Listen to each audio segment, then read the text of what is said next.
Welcome to our latest episode on the Spotlight in Sport Swiss podcast. I'm Emily, your host, and today we have Maggie Adamson. So I'll let you introduce yourself, Maggie. Thank you very much for having me on. My name is Maggie Adamson. I'm from the Shetland Islands and my sport is sailing. Amazing. So I'm just going to kind of jump right in, to be honest, Sure. to kind of what's happening now. And well, kind of in a couple of weeks, you're setting sail on your latest adventure for the transatlantic race. So how are you feeling for that? Yeah, that's right. We're pretty excited for it. So it's a race, starts in France, and we've got a turn and mark around the Canary Islands, and then it's finish in St. Bart's in the Caribbean. So it's just shy of 4,000 miles across the Atlantic. Wow, that's It's, a long way. yeah, Yeah, really excited for it. So amazing. all the competitors are sailing in it's about 10-meter boats, and there's two people on board, so me and my co-skipper Kalanach Finlayson, and the boats are all the same model, so we should theoretically all go at the same speed. So Yep. it's going to be really competitive all the way over. Amazing. I mean, that sounds terrifying for me, but really exciting for you. And kind of how are you feeling for the race itself? Do you have any sort of goal in mind for where you might want to finish the race? How long that might take? Kind of anything like that? Yeah, it's a tricky one to put a goal on because in this class it's the first race that we've done in this class. We sailed the boat quite a lot. We sailed it around Italy a few times in different races over in the Med, but this is the first time in this fleet. So we're just aiming to do as best as we can. I think we'd love to be in the top half or higher, but we're going to be just finding our feet a little bit as we go. And we've both done transatlantics before, so we know what to expect in the length of the race. It'll just be against a lot of the competitors that we've not had the chance to race against yet. Yep, absolutely. And you mentioned there as well your co-skipper, your mate Cal as well. How important is the relationship that you guys have and the trust for a race like this? Yeah, absolutely. With anybody that you sail with, sailing's a sport that can get quite full on in some moments, and you absolutely have to trust who you're sailing with. Especially double-handed because they're the person that's in charge of the boat while you're taking some rest or getting something to eat, or so you really have to put a lot of trust in that, and it goes both ways too. So we've done longest race we've done together was 10 days. So we got a bit of experience at that. You take turns with your watches. So we tend to run about an hour and a half sleeping, and then we switch over. And in that time, you've got to do nav or sail changes or eat. Or so there's quite a lot going on when you're double handed. You're never sitting still. Yep, absolutely. And for our listeners that maybe aren't kind of that into sailing or don't know too much about it, kind of what's the difference between double-handed sailing for this sort of race and maybe what you would have done beforehand? Yeah, and my sort of speciality, if you like, or my class is nearly always been double-handed in the racing. So there's two of us on boards, but a lot of the other classes you can have really crewed racing, and some of the boats we race against have upwards of 10, 15 people on board. The boats we sail probably would be racing against people that have about 7 or 8 people doing the same job.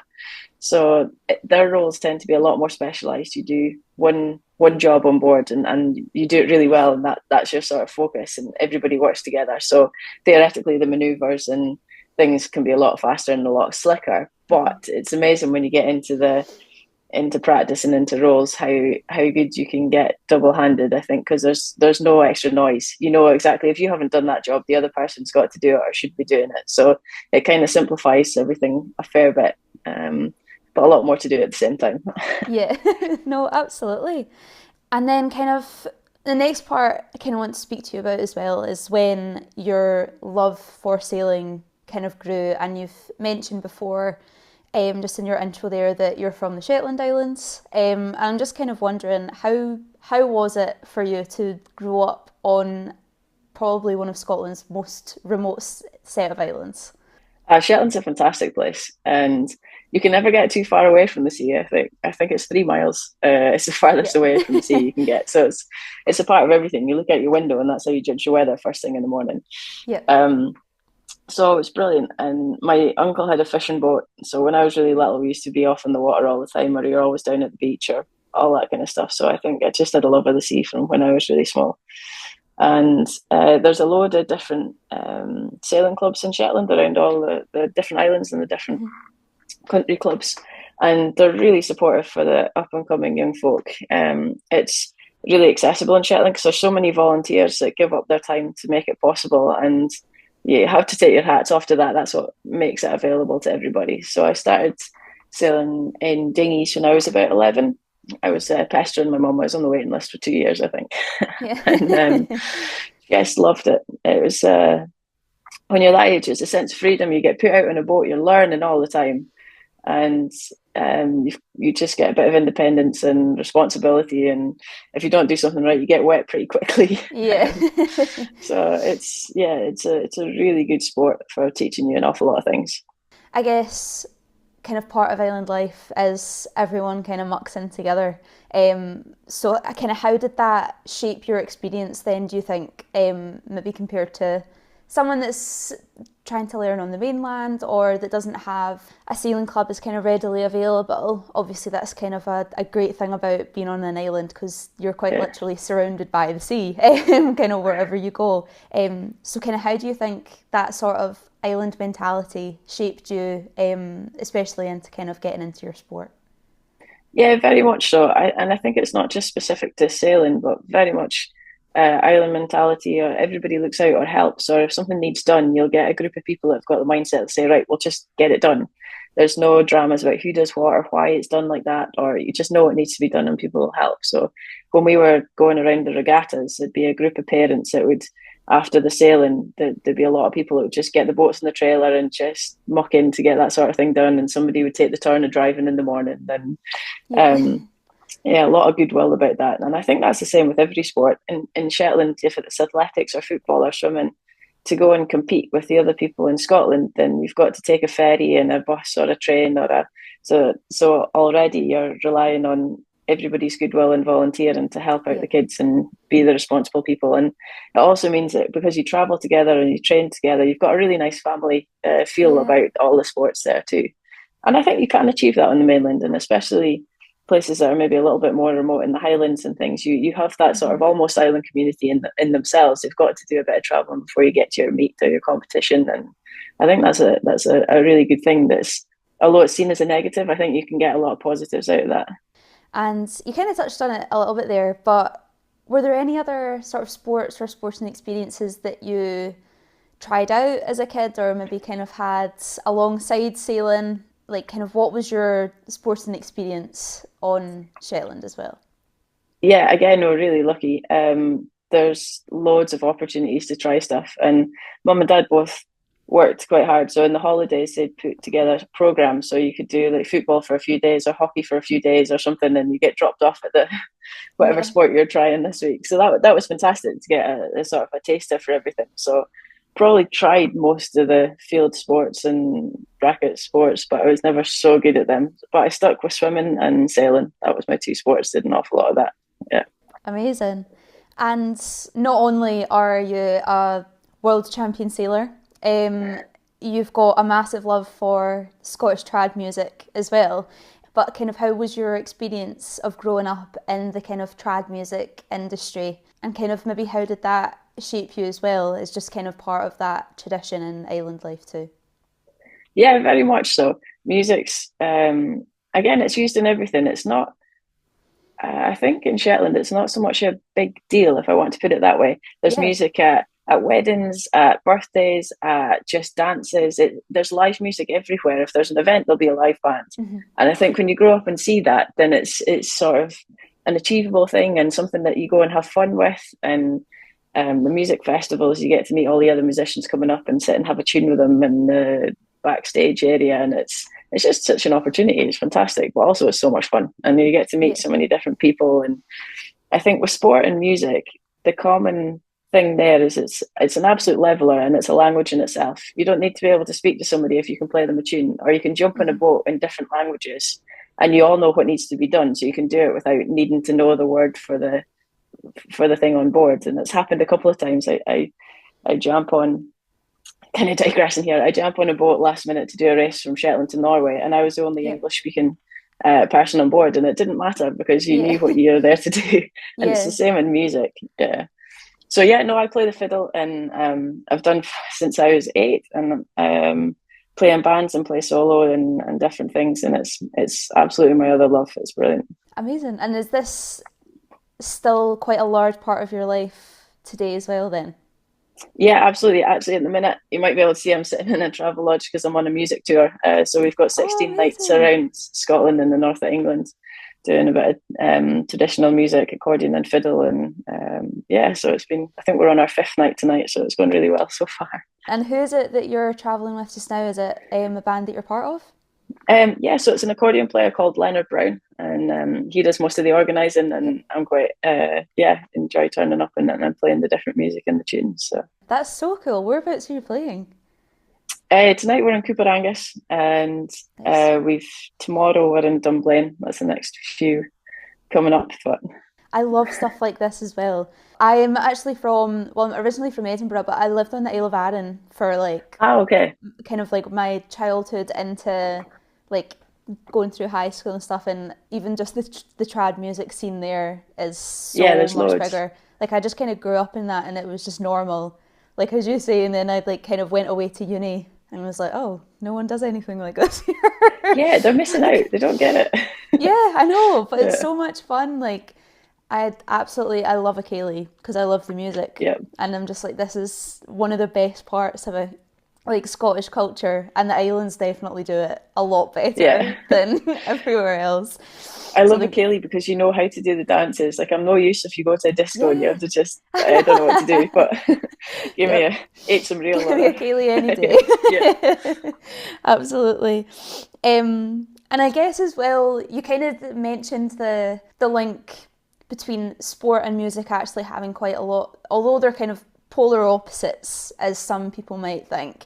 They've actually got quite a lot of commonalities. Them both having their own sort of certain release. So do you find that kind of they complement each other? That if you've maybe had a tough day on the boats, is music a good release for that, and kind of vice versa?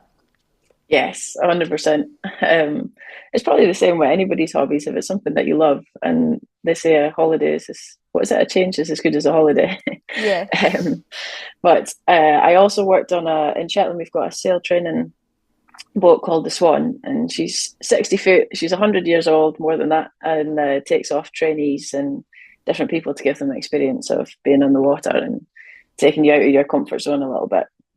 And I skippered on that for 2, 3 years, and um, it was fantastic. In the evenings, we'd anchor up somewhere, and people had had a hard day on the water and a bit tired, and then we'd just take out the instruments and have a tune, and people could relax and enjoy the music and something different. And it totally complemented each other. It Yeah. was fantastic.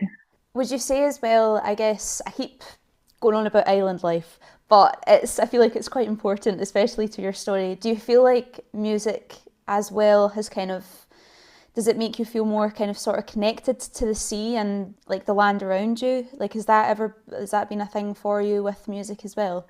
Yeah, I suppose yes, to answer your question, and the people, I think everybody's got a Yeah. similar mindset and a similar way about going about life, and I think it makes you really proud to be from Shetland, and the fact that music Shetland is so well known for its music that you enjoy it and play it, then yeah, I think that's a pretty special thing. So you've already said about when you kind of got into sailing and sailing dinghies when you were younger, and on your uncle's fishing boat as well. But what do you have a certain memory from your childhood that you're kind of like, oh, that's the point where I decided I really want to do this even bigger and better than I already am? Yeah, I don't know if there's one particular point. I think everything just sort of you always look at the next thing and the next thing. Um, so when sailing started to get a bit more competitive, so I think I'm kind of a competitive person anyway, Yeah, and then you realised that sailing could do this, and you went to the regattas around Shetland, and you thought, well, what else is there? And then we met some people that came up to Shetland. We had the mirror dinghy Europeans that came up to Shetland, and there was lots of other teams from the UK that came up. And you think, oh wow, there's a big scene here. There's lots more people that do this. And then we ended up going south to the mainland for some regattas, and that opens your eyes more, and you realise how much more you've got to learn and how much more people are doing the sport. And I think each sort of step, you want to do the next thing and the best thing, and yeah. So I don't know if there's one particular memory, but a lot. I think seeing bigger fleets and more people, and that next step's maybe achievable. I think that helps you to move on. Yeah, absolutely. From seeing kind of maybe bigger fleets coming up from like to Shetland to kind of come and I guess showcase what they do. What do you think it is that sets you aside from other people that's kind of led to your success within sailing and your love for sailing? It's a tricky one. I think we're used to pretty bad weather in Shetland, Yeah. so um, what's a what's a bad day for us is a pretty terrible bit day for somebody else. So maybe we're used to going out and training and things that's a bit more extreme, and that sets you up really well. Yeah, and I think possibly if you're speaking about the people around you, people are really supportive, and there is a sort of a just go out and get on with it and try your best. And I think that goes a long way to just keep going when things get a bit tough and a bit hard. Yeah. So I think you've maybe spoken about this in previous kind of blogs and things before as well. But how did you find your sporting experience kind of as a young girl growing up in Scotland to then being a woman and obviously going away to different races and things? Did you experience any challenges with that or any kind of changes like to attitudes and things as you sort of grew up? Like what was your sort of experience of that? I think generally it's really positive. And I think it's hopefully the same in a lot of the clubs, but the fact that you were a girl didn't really make a difference. If Yeah. you were up for it and willing to give it a go, you were all treated the same. Mm-hmm. It just there was a lot less girls in it, so you quite often got your own changing room or something, but Yeah. you didn't have to share. But the experience was really positive, and then I think because of that, and you're just mixing in with everybody else, then people didn't treat you differently as you grew up really within Shetland, because people just know, oh, that's Maggie, she does sailing, that's fine, there's Yeah.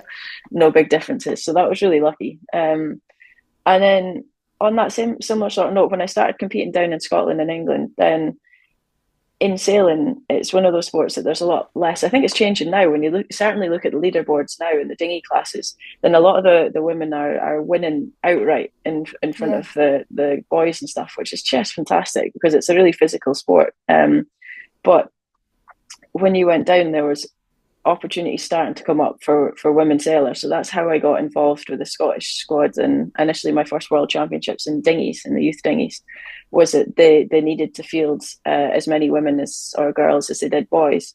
And I'd been down before and got a decent result. So I got the phone call saying, would you like to come and join the British team? It's like, wow. Yeah. Whereas I probably wouldn't have got that if I was a boy, because there were so many more boys competing at the time. Yeah. So I think to getting your foot in the door, the fact that they'd created opportunities for girls really meant it was possible. Yeah, So absolutely.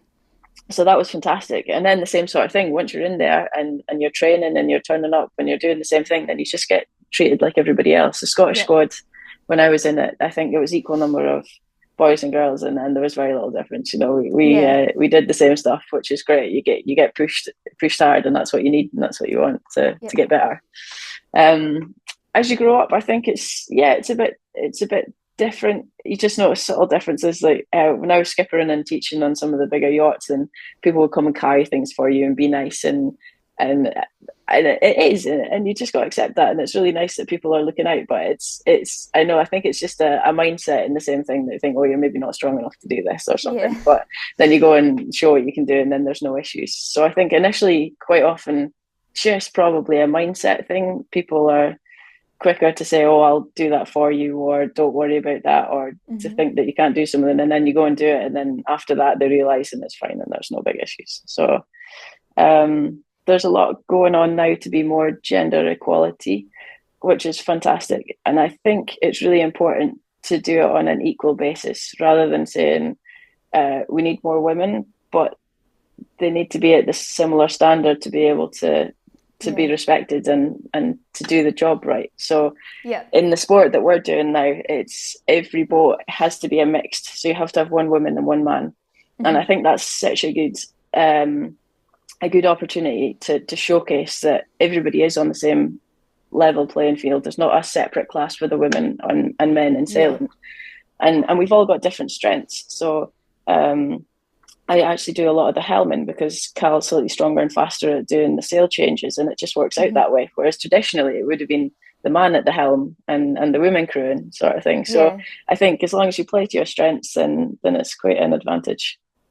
Yeah, absolutely. And how important do you think it is, especially in a sport like sailing, where there is so much mixing of men and women sailing together? Although we obviously kind of like to sort of be like, oh, like we've got women only sessions or girls only sessions, which can be really good for getting people their foot in the door. Yeah. But how important is it to have that mix while you're in the sport and getting immersed in it? Yeah, no, you're absolutely right. There is definitely a time and place to have the separate competitions because no matter how strong we are, we're not physically as strong as the guys. So Yeah. there is definitely a place for that. But I think the mixed both in the same team together is really important, and I think the guys are generally learning that we can be just as strong or stronger in some areas, whether that's the navigation and the tactics or Yeah. so everybody's got their strengths, and I think now that's starting to showcase a lot more, especially with the Olympics, with the Paris Olympics being the first 50-50, Yeah. and that's in all the sports. So that's really showing that the sailing is not any worse for it or any of the other sports. It's there. I think it's really positive. Yep, absolutely. Really quite recently as well. In October, just last year, you won the World Championship for offshore double-handed sailing as well with Cal. And I think you'd said you were kind of hoping for a top five finish, and then suddenly you guys are world champs. So can you kind of talk me through what the thoughts and feelings were for that? Like, did you expect it? Was it a complete surprise? Like, kind of what was that like? Yeah, it was pretty surreal. Yeah. Um, it was good though. I think we'd done a few big regattas before that, and we'd wanted to go for this. And during the few weeks before, we'd been down and we'd done some training. We took the boat for a long delivery, so we got a feel of it overnight. And I think having had the experience at the other competitions where it's like, wow, there's so much more media and noise and things going on around, we sort of were able to keep a little bit focused. And I remember before we went off for the last race, saying to somebody, I think this is the most prepared we've ever been for a regatta. We just Hmm. felt like we were on top of our boat jobs and we'd done our weather briefing and we got everything just seemed to kind of fit into place. Yeah. And I think that's what made the difference in the end was that we'd done a few regattas and you can't help it when you go to somewhere that's a bit new and there's so much going on and there's so much more hype and you get distracted by it. And Yeah. I think this time we were able to kind of say, okay, it's really, really cool, but let's just stay focused. And I think that's what made the big difference. So we didn't have the best start. In fact, we were second last across the start line, but Hmm. it was a really windy first leg, which, as I said earlier, the bad weather kind of suits us. I think a bit. We Yeah. don't get phased by it. Just get stuck in, and we managed to overtake and cross that bottom mark in second place. Hmm. And so we got our teeth stuck in, and the next leg overnight, the wind eased off right to almost nothing. And I think that's for me anyway. And a lot of my co-skippers will be, if they're watching, say the same thing. But I think the less wind is a lot more difficult mentally because Yeah. you're ghosting along, hardly moving. You have to every little bit makes a huge difference at that point. Hmm. So the mental side of the game kicks in a lot more there. And by the morning, we'd realised that we'd overtaken the French boat that was in front of us, and we were first round that mark. And then the wind completely died, and all the boats just stopped. And you're Yeah. watching this other boats about 2 or 3 100 meters away from you, and everybody's so focused, and there's not a sound. And then the wind started to fill in, and at that point, we were just focused, thinking, right, we just got to. The French were really good in those conditions, so they went ahead, and we just had to stay on our tails and do as much as we could. And towards the finish line, it was coming back into the channel, so we were a lot closer to land, and we managed to keep our head out the boat and see another boat that had more wind than us towards the Yep. shore. So we sort of aimed up towards that way and managed to overtake the other two boats just right at the finish line. So it was pretty exciting. Yeah, it sounds it. It's kind of down to the bone. Yeah, Um, absolutely. how do you tackle the mental side then? We've spoken a lot about the kind of physical side of things and playing to your strengths, but how do you deal with that when it is such close margins? There's maybe not any wind at all. How do you deal with that mentally?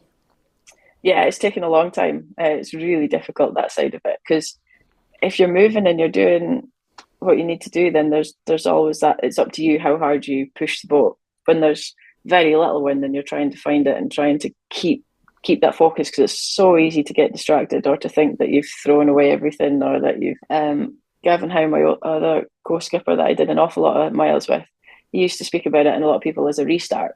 So you just think of it at that moment, it's a restart, and you've got to keep focused Yeah. and don't think about what's happened before. And I think that's helped an awful lot to kind of think, right, okay, here we go. It's a restart now, and just try and keep focused in a different way. Um, but it is tough, and I just think the more regattas and experience that you have in that, then the more you've got to look back on and think, well, that happened in that one, so it's not all is lost. Yeah. Oh no, absolutely, definitely. And you've spoken a lot about the kind of different boats that you would sail and the different races that you've done. Is there a certain one that's maybe a favourite boat to sail, a favourite race to do? Kind of, what's the sweet spot for you? Um, yeah, probably the two boats that I've done the most miles in. One's a Sunfast 3600, and so it's 36 foot, and again did that double handed. But it's the last transatlantic race I did was on one of those, and Yep. they've got a bit of room down below, and they're slightly comfortable. So when you're living on it for 3 weeks, then it's quite nice. And they're also quite fun to sail. So that one's well up there. Done an awful lot of miles on that. And also the other favourite is this boat that we're about to. I know it sounds like a cliche, but it's true. The boat that we're about to do the next transit on, and it's called the Figaro 3, and it's much more stripped out. Like, there's not even any floorboards in it. There's no bunks. It's all as lightweight as possible. Hmm. So the living conditions are not so comfortable. You can't even stand up in the bottom in a lot of it. But it's really fast. It's a really stable boat. So sailing it is a lot of fun, and it's got foils, what they call foils. So it's like almost looks like stabilizers on a push bike that come out the side. Yep. And what that means is you can power it up a lot more than a conventional boat. So in a conventional boat, if you'd be thinking to slow down or take less sail, take a reef in this boat, you can keep going, and it'll just light up and go a bit faster. So that makes them an awful lot of fun. So that's Amazing. probably my two Yeah. favorite ones. Yeah. And for the race that's coming up just now as well, what's kind of like the rules behind it? Like, will everyone be sailing similar boats to yourself, or is it a kind of pick and mix of different things? Like, kind of how does that work for people getting to, I guess, point A to B? Yeah. Quite often in the races is a bit of a pick and mix, and people have handicaps in different size boats and things. But for this race that we're doing, everybody's in the same figure of three. So theoretically, they should all go at the same speed, so that then it Yeah. comes down to the sailors. And I love that kind of, they call it one design. I love that kind of sailing, because there's no excuses. If you're in a handicap race, you can kind of say, oh, well, that boat's a little bit quicker in this point of sailing, we'll catch them up later, or vice versa. But with this, if somebody's going a tenth of a knot faster, you know that you're not doing something right. So Yeah. then you go and check everything and try and figure out what you're missing, or get that little edge on it. So we should have company the whole way across. The record is just over 18 days. So that's what as close to that as possible would be lovely. Yeah, Yeah. absolutely. I guess the kind of last sort of questions to wrap up then. From your own experience, how do you see sailing expanding in Scotland? Obviously, it is quite a large sport in this country. We are very lucky where we're kind of positioned with what we've got. But how do you see that moving forward so that more people can get involved and Scotland's even more competitive in this sport? Yeah, I think it's a tricky question. We have an awful lot of grassroots clubs and people Mhm. in my situation that volunteered and give up time on the east coast and the west coast of Scotland. And I think it's the next level that gets a bit tricky. So you might be a good sailor, you've gone to your local club, and then getting into the squad system and things like that is the next big level, and it takes a bit of financial help and time commitment Mhm. from your family and friends. Um, but I think Scotland's proven itself. There's a few Scottish sailors now in the Olympics, and the squad system's getting stronger. So I think just that, yeah, it's not an easy question to get more sailors up the ladder, but I think it's just got to keep supporting and helping as much as possible to bring up the next generation of sailors. But it's pretty positive around Scotland. There's so many good places to go sailing, and there's a lot of places that you can go and hire a boat and give it a go. And I think that's really important because with sailing, it's not just the top competitive level like what we're striving for, but you can go out for a nice half a day and have a lunch on board and just enjoy Yeah. that being on the water feeling, or a little kid in the dinghy by themselves for the first time realizing that they've got total control of where they go and what they do, and the discipline to do that as well is Yeah. yeah, there's a lot of different levels to sailing, which is cool. Absolutely. And what do you think it would have been for you if it wasn't sailing? Is there anything that kind of came close? Obviously, with your music and things, that's still a massive part of your life. Was there kind of anything else that you were leaning towards? Any other sport? Anything else in general? That if sailing hadn't existed in Maggie's life, what would it have been? Yeah, I'm not sure. I did music. That was I studied music at university, so music is the Yeah. first love and always will Yeah. be there. And sailing was that hobby. It was to get out in the water and enjoy it, and then it just sort of got a bit more serious. And Yeah. but my job, day job, if you like, is skippering on a charter yacht or the sail training yacht that I explained about before. And when I would take my holidays, I would take my holidays to either go and play a gig or to go and do a race. So yeah, Yeah. So one or the other, it was yeah, just, it would have always been sailing, especially considering where you're from as well. Sailing and music seem to have been a lovely marriage in your life. So, yeah, absolutely. and if there was someone that's listening to this and kind of doing a bit more research into sailing, wherever they are, what would be your kind of number one piece of advice for getting involved and just giving it a go? It's exactly that. If you're thinking about it, you've probably got an interest in it and you want to try it out. And don't be put off by the fact that you think you might get seasick or you think you might not know what to do, or it is totally outside your comfort zone sailing. If you've never done it before, there's no way that you can really prepare for that other than just think everybody starts somewhere and you're not going to get something wrong because they're going to explain everything to you. Just go for it. And it's get stuck in. What we say to the trainees that come on board is what you put in, you'll get out. So Yeah. just be willing to give it a go. Yeah. So, last question then. What are three words or short phrase on what you think holds for Scottish women's sport going forward into the future or Scottish women's sailing? Yeah, that's a great question. I think optimism, because there are more opportunities out there and there's more people taking it up. Determination, because I think as Scottish people, you are quite determined and focused, and yeah, we're a little country, but we've got a big voice. Yeah. And I think that goes along with drive and just having the drive to go and give it a go and improve it and make our mark on the bigger picture. Amazing. Absolutely. I think that's a wonderful way to end the episode as well. And if anyone listening has more interest in what Maggie's been talking about as well, we do have a blog on the Swiss website that goes into a little bit more detail and it has some links on what Maggie is doing next. I'll pass over to Maggie to give you some more information. Thank you very much. Our team name is Solon Ocean Racing. So Solon is the gannet, the seabird, and our website is solonoceanracing.com, and there's a page there that gives more information on our race and a supporters page if anybody wants to come on the journey with us. Thanks so much for having me in the podcast. No worries at all. Thank you for being a guest. It's been lovely to have you.